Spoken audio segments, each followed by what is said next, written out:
My fiancé said, "If you loved me, you'd put my name on the house." I said, "Then you don't live here." She thought it was a bluff. By sunset, her sister was pounding on my door, her mother was calling me heartless, and my lawyer was drafting the notice that ended everything. Original post. I'm Aaron, 34M. I work in logistics for a regional medical distributor in Charlotte.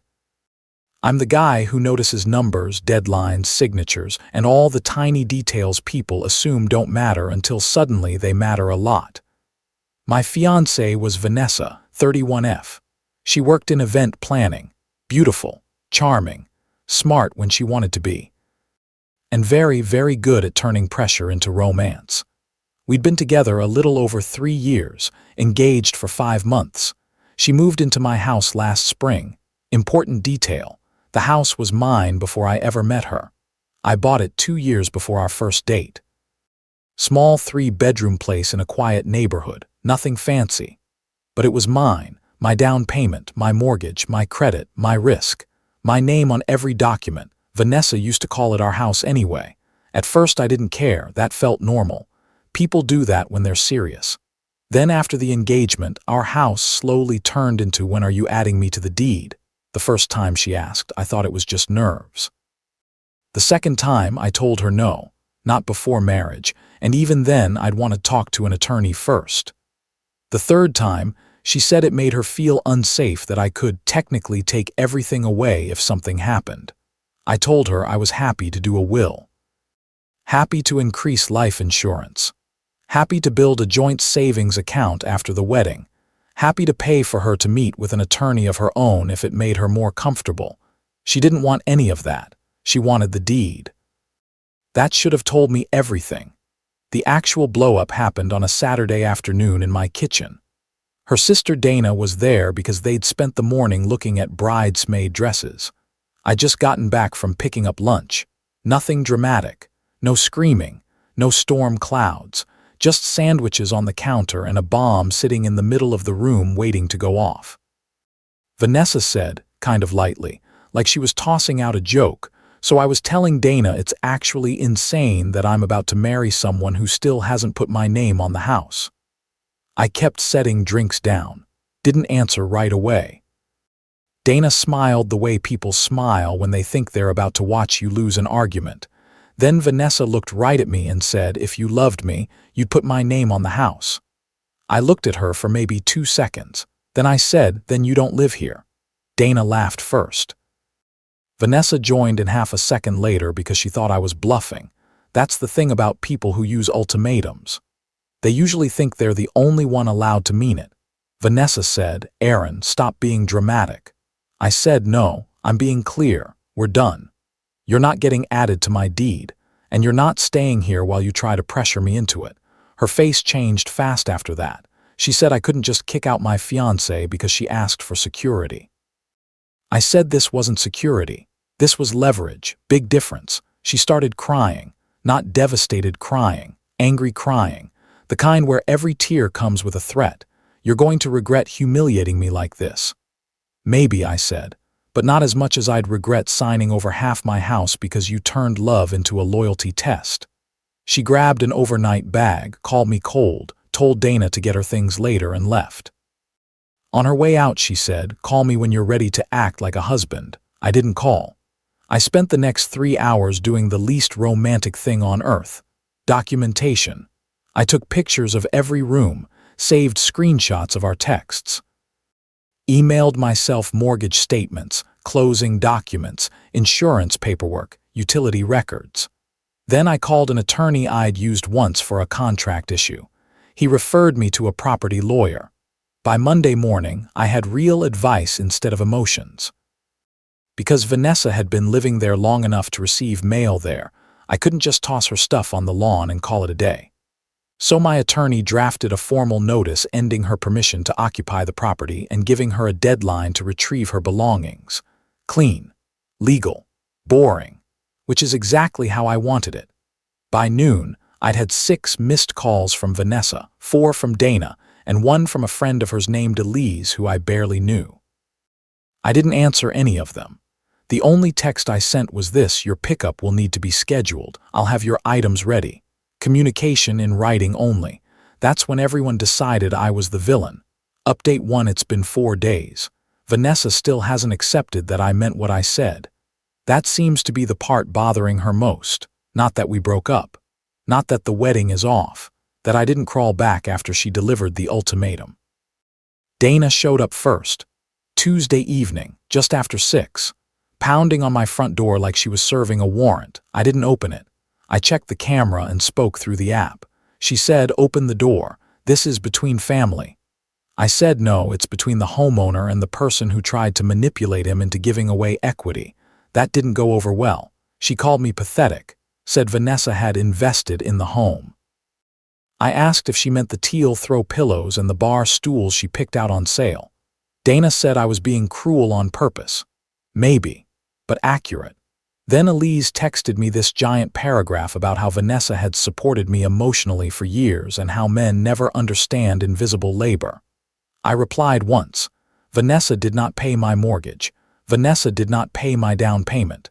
Vanessa did not pay for the roof, the HVAC, the taxes, or the insurance.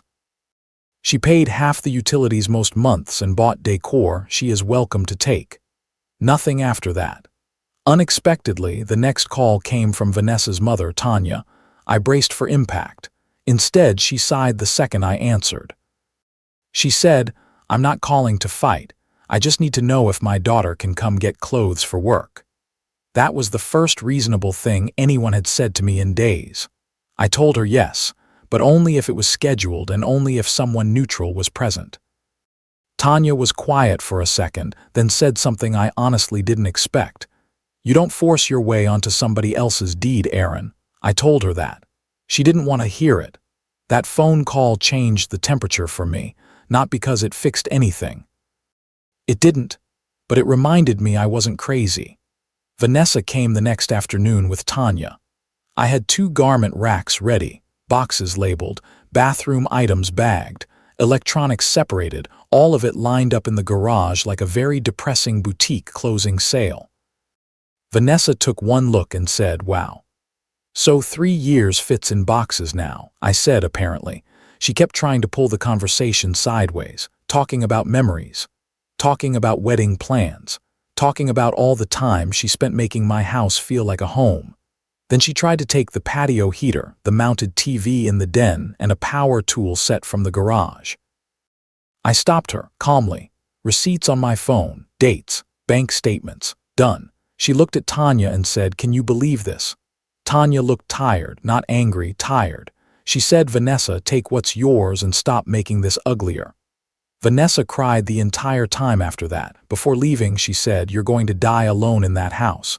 I said, "Better than being emotionally extorted in it." She slammed the trunk and left. That night, she posted something vague online about women building men up just to be discarded when they ask for security. I still didn't respond. A couple mutual friends sent screenshots. I archived them. Receipts. Always receipts. Update 2. It's been a little over 2 weeks, and Vanessa chose escalation. Of course she did. First, she contacted my mortgage broker. Didn't know that was even possible until the broker emailed me asking whether my spouse should be included on future refinance conversations. I'm not married. There is no spouse. Vanessa had called pretending to be my wife and asking questions about title transfer and refinancing options. That email got forwarded straight to my attorney. Then she tried my job. Someone sent an anonymous message to HR saying I was unstable, vindictive, and having a mental breakdown over a breakup. I got called in by my director on a Thursday morning.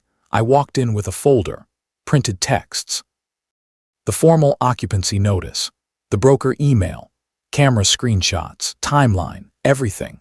My director looked through it, handed it back, and said, "You're fine. Also, I'm sorry you're dealing with this." Vanessa wanted chaos. What she ran into was paperwork. Then came the 1:17 a.m. pregnancy text. Not even kidding. I woke up to, "We need to talk. I'm late. Hope your precious house was worth it." I stared at the phone for a solid minute. Then I sent one line. "Send me the doctor's name and I'll have my attorney contact yours." Nothing back for 9 hours. Then Dana called me a monster for responding like a robot. I blocked her number. Saturday was the weirdest part. Vanessa showed up with a locksmith, a literal locksmith. She stood on my porch telling him she lived there and had been locked out. My camera caught the whole thing. I was home. I opened the interior door, not the storm door, and told the locksmith he was being used in the middle of a legal dispute and needed to leave. Vanessa started crying again, saying her important papers were inside. I'd already boxed every document with her name on it. I told her to wait. Then I called the non-emergency line and asked for an officer to come by because someone was trying to gain access to my house after written notice had already been served. By the time the officer arrived, the locksmith was gone. Smart man. The officer spoke to both of us outside. I kept it simple. Home pre-owned, engagement ended, notice served, property boxed, repeated unwanted contact. He looked at Vanessa and said this was civil and she needed to stop trying to force access. I brought one labeled file box to the porch. Tax forms, passport, old lease copy, work documents. She grabbed it like she'd won something. Monday, my attorney sent a cease and desist. No more calls from fake numbers. No more work contact. No more third-party interference. No more attempts to access the property. That finally slowed things down. And while all this was happening, my actual life got better. I got promoted to regional operations lead. Bigger territory. Better pay. More responsibility, yes, but also more peace because I wasn't coming home every night to a relationship where everything had turned into a test. I started sleeping through the night again. Started going back to the gym regularly. Went hiking with coworkers without worrying that answering a text too fast or too slow meant I'd failed some invisible exam. Tanya called one more time after the locksmith incident. She was embarrassed. I could hear it in her voice. She said, "Aaron, I'm sorry." She told us a very different version. I said I figured. Then she said the line that closed the whole thing for me. Security is wanting to know you're loved. Scheming is wanting your name on a house you didn't buy. Exactly. Final update, it's been just over 2 months now. This is probably the last update because there isn't much chaos left to report. Mostly cleanup, quiet, a little courtroom air, and finally, peace. Vanessa filed in small claims asking for $7,400 for household contributions and improvements. That was her phrase. Sounds impressive until you see what it actually meant. Bar stools, curtains, paint for the guest room she picked, a rug, half the power bill a few times, random Target runs, things I had already separated and made available for pickup. My attorney told me not to get emotional, just get organized, so I did. I brought bank records, receipts, mortgage documents, utility statements, screenshots, pickup photos, camera timestamps, even the messages where I told her to collect every item she purchased. Vanessa showed up dressed like a church volunteer, soft voice, hands folded, very different energy from the woman who brought a locksmith to my porch. The judge asked a few questions, simple ones. Was the home purchased before the relationship? Yes. Was her name ever added to the deed or mortgage? No. Did she pay toward principal, taxes, or major repairs? No. Did he withhold personal property she purchased? No, that was basically it. Claim dismissed. Vanessa cried in the parking lot afterward. Dana glared at me like I'd stolen oxygen. I walked to my car, got in, and went to work. No speech, no victory lap, just done. A week later, Tanya mailed back the engagement ring box. Empty. Vanessa had sold the ring, apparently, or returned it somewhere, I don't know. Tanya included a short note. I wish she'd listened sooner. I'm sorry for my part in it. That was more accountability than I ever got from Vanessa. As for me, I'm good. Better than good, actually. The promotion stuck. The extra money's nice, sure, but the bigger thing is the quiet. The house feels like mine again in a peaceful way, not a defensive way.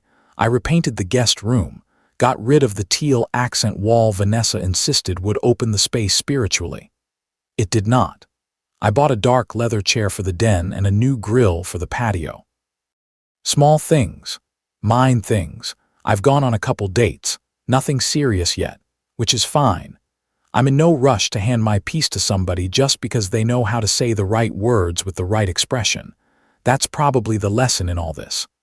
Love and leverage are not the same thing. If someone says prove you love me by giving me access, ownership, control, or legal protection they did not earn, that is not vulnerability. That is negotiation dressed up as intimacy.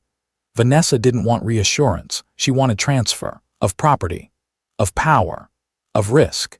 She wanted me to confuse surrender with commitment. I didn't. Best decision, I made the entire relationship. If you've ever had someone dress control up as love, tell me in the comments. And if you want more stories like this, like, subscribe, and share this with somebody who needs the reminder.